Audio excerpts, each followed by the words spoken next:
আপনার নাম? রাকেশ দাস। কোথা থেকে আসছে? আমি হুগলি জেলার রিষ্টা থেকে এসেছি।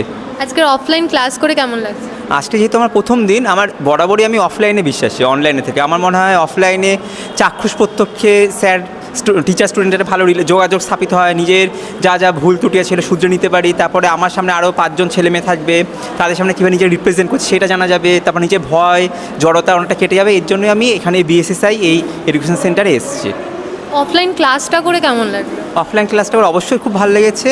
আশা করছি আগামী দিনেও খুব ভালো লাগবে। আজকে তো আমার ফার্স্ট ডে, আমার প্রথম দিন খুব ভালো লেগেছে সত্যি। আপনি তো ডেমনস্ট্রেশন দিলেন, সেটা দেওয়ার পরে কনফিডেন্স কতটা বাড়লো? হ্যাঁ, ডেমনস্ট্রেশন দেওয়ার পরে আমাদের কনফিডেন্স বেড়েছে। একটু ভয় লাগছিল সেই মুহূর্তে বোর্ড ওয়ার্ক করার সময়, নিজেকে আরও সংশোধন করতে হবে, স্যাররা বলে দিয়েছেন। আশা করি আগামী দিনে আমি একটু ভালো উন্নতি করতে পারবো নিজে। আচ্ছা, স্যার ম্যাডামদের টিপস কতটা কার্যকরী মনে হয়? হ্যাঁ, যথেষ্ট কার্যকরী, ওইগুলো আগামী দিনে কাজে লাগবে। আর সত্যি এতটা আমি জানতামও না, যেভাবে ওনারা গুছিয়ে বললেন বেশ ভালো লাগলো এক কথায়। এরপরে আবারও অফলাইন ক্লাস হলে আসবেন? হ্যাঁ, নিশ্চয়ই আসবো। অফলাইনেই আমি বিশ্বাসী, এই জন্য আমি ভর্তি হয়েছি। অফলাইনটা আমার পছন্দের বিষয়।